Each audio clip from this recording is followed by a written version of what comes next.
Do me a favor and picture a YZ300 two-stroke, a KX300, and a KTM 300 two-stroke all lining up together. Bam! Going head to head. In like a motocross action style shootout video. Which would you buy? Which would win? What would dominate and what would get their butt kicked? Seriously, would that be the sweetest thing to ever happen in two strokes? Let's get into it. I mean, the rumors have been swirling about a YZ300. Kawasaki said they were going to bring back two strokes, and then you've got KTM, kind of the king of the off-road world. The stage would be set, and this would be the sickest thing ever. I want to flesh this whole thing out, but before I do that, I need to mention I've got a sweepstakes going on right now in the month of September. I'm going to have 10 winners. We're going to weigh $7,000. The grand prize winner is going to win $2 grand. Runner-up's going to win $1 grand, and then 8 other people are going to win $500. This is going to be awesome with the 10 winners. I've given away 45, 46 motorcycles in the past. September only, this is what we're doing. And in the first 5 days, we're going to double your chances to win. But let's go back to our debate here. Seriously, what if Yamaha and Kawasaki went head-to-head against the KTM 300? KTM has been on top of this mountain for how many years? I think it's pretty easy to see that KTM would be the benchmark for these other two companies to develop their two-strokes if they're actually going to do that. KTM has been putting a ton of R&D into the off-road world and into the two-stroke world for the last 20 years when these two other companies, Kawasaki and Yamaha, have basically been sleeping. They've done everything from adding electric start to their bikes. They have added fuel injection to their bikes. They've added like wide ratio 6-speed gearboxes, and these are all, and they have modern frames. So these are all things that Kawasaki and Yamaha would have to actually come to the table if they wanted to, like, you know, dethrone the king. They'd have to do a bunch of things to these bikes.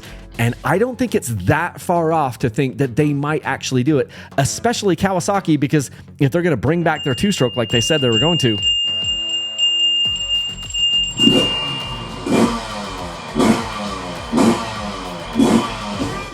this could really be a thing, and I think it'd be so fun. But the KTM would be the king that would have to be dethroned. So what would it look like for Yamaha to dethrone that king? And also, what would it look like for Kawasaki to dethrone the king? And who's most likely to do it? And which would you buy? There's so many people that still love their KX500s, or at least the idea of it. Think about it. There would be people going over to Kawasaki in droves. You would see green bikes everywhere. There would be a line a mile long outside of every one of these Kawasaki dealerships to get their brand new 300 KTM killer. The other thing Yamaha and Kawasaki would have to figure out is how to like reach a broad band of customers, because KTM has the XC line, which is kind of for the cross-country racers and GNCC style people. And they have the XCW, which is more for the single track and more for the harder enduro guys. So they've got this broad band of customers that they're already servicing with their 300 two-stroke. And then they obviously, this is to say nothing of the Husqvarna and Gas lines, but you get what I'm saying. So it would be very difficult to dethrone KTM, because I highly doubt Yamaha is going to come out with multiple versions of their 300 if they do. And I also doubt Kawasaki is going to come out with multiple versions.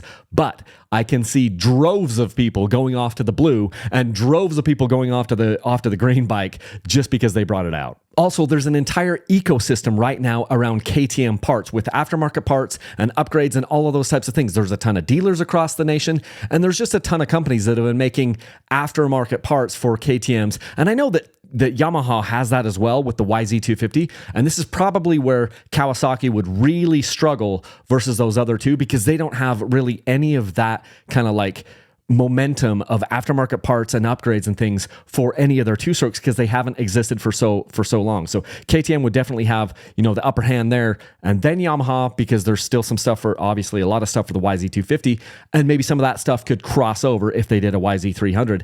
But the Kawi, they're just kind of last place on that one, but it's a fun thing to think about. So let's dive in and talk about what the YZ300 could look like and what it would take to actually be a rival to the KTM and really actually take some of the market share. If you think about it, a YZ300 is not that far out in the imagination. They already have the YZ250 and the 250X, and if they modernize that sucker and turn that thing into a fire-breathing 300 electric start Dragon, that could be absolutely killer. I mean, right off the bat, you can look at the YZ300 and say they basically have been doing nothing to that bike since 2006, but at least they still have it. So they've shown that they can put out a bike that is good and that is reliable. So they're going to have a lot of like brain trust with people and a lot of trust with people that they can actually make a quality motorcycle, because Yamaha has been making really, really good bikes forever. So I think that they'd have the right reliability trust from consumers right off the bat. But one thing they would definitely need to do is show that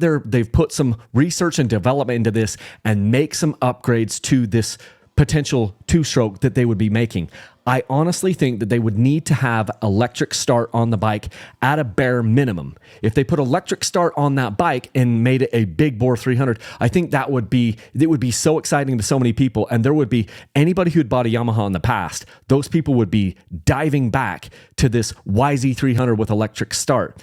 I think they could do it actually with a carbureted bike. And in fact, I think they should. If they do this thing, I don't think that they should do a fuel injected bike. I think that they should highlight that they're making an upgraded bike that is super simple, that is still carbureted, it's still easy to work on, but it's modern because it will have electric start, it would have an updated frame, it would have a 6-speed transmission, it would have a kickstart and a kickstand, and it'll have an 18-inch rear wheel. And I think that they would be very wise to actually soften up the suspension and do a real enduro style suspension for this YZ300. I think that would kill. And they could eat into KTM's market share just immediately by doing those things. And they already have, I've said this before, they already have an updated frame with their motocross bikes that they could adapt and put the two-stroke motor in there.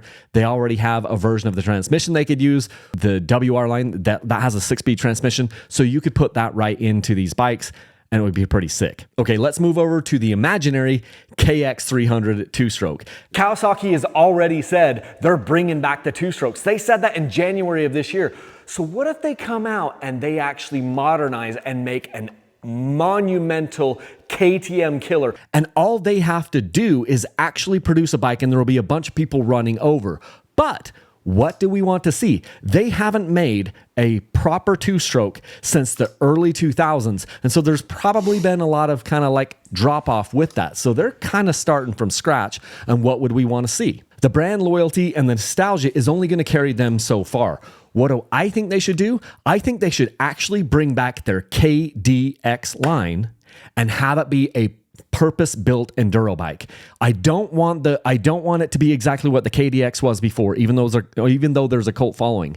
But I think in order to differentiate it from their motocross bikes, I think they should, because they in the off-road world, they have their KX 250X, and it's a 4-stroke. So I think what you do is you do the KDX, make that a freaking 300 fire-breathing two-stroke motor. You can figure out what KTM's been doing, what Sherco's been doing, what Beta's been doing. There's a lot of bikes out there that have, there's people that could help them start that up and make that motor, throw that into a modern frame. Let's leave the linkage on those bikes, but let's make a purpose-built enduro KDX that rips, that is made for going fast. Think about the KTM XCW line. Just try to make that bike. Beta 300RR. Do the TM EN 300ES. There's a bunch of bikes. Sherco. There's a bunch of bikes you could model this after and focus on some low-end grunt. I mean, you think about how many guys still love the KX500s. There's a ton of people out, and this is to say nothing of Honda. Honda has their CR500. But like Kawasaki could come back into this thing and they could come back swinging. And they could really, really eat up some market share really fast. And right now, with all the financial struggles that KTM is having, I can't think of a better time for Kawasaki and Yamaha to get back into the freaking game. It's like the table is set for them. We're like 4th and goal on the one, and you've got a freaking running back that can just push this through. That's how it feels to me right now, and I think they need to do it right now. This idea about an actual 300 shootout between KTM and Yamaha and Kawasaki is about the most exciting thing I've thought of in dirt bikes since I've started doing this. And Kawasaki said that they're in. I don't know what it's going to look like, and Yamaha isn't that far off of actually doing it. They could freaking do this, and then we could have these incredible enduro shootouts against the KTM. This isn't a 300, but you get it. And it just, the whole thing makes me so excited. So who would win? You got a KTM 300, you got a Yamaha YZ300, you got this KX300. I do think it would be very difficult to dethrone the king immediately. The KTM just has so many benefits going for it because they've been making this thing and they've been making improvements to this they've never stopped. But in the last essentially 20 years, these two other companies have stopped. And so there's going to be some catching up to do.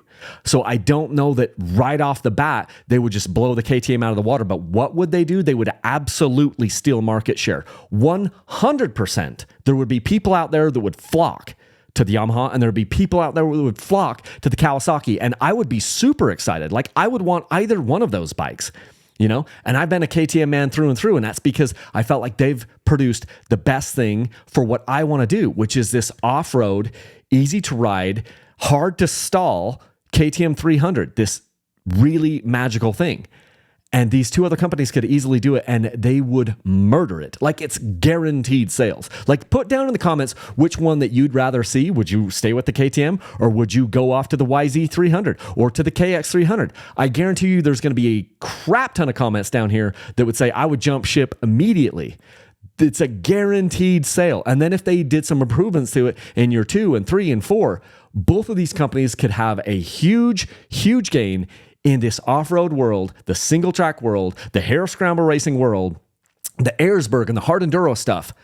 The table is set, and all they have to do is bring the horse to the race. Just a quick reminder, in September, I'm doing another sweepstakes. I'm going to give 10 people hundreds of dollars in cash. It's absolutely incredible. If you go to my website, dirtbikechannel.com, you can get entered with anything I have there. It's automatic entry. And if you use my affiliate links to Rocky Mountain ATV, you're also getting automatically entered on anything they sell. Grand prize winner is going to win $2,000. That's enough for suspension upgrades, a down payment on a bike, a vacation for your family. Runner-up's $1,000, and then 8 other people are winning $500. Click the link in the video description or go to dirtbikechannel.com right now to get entered.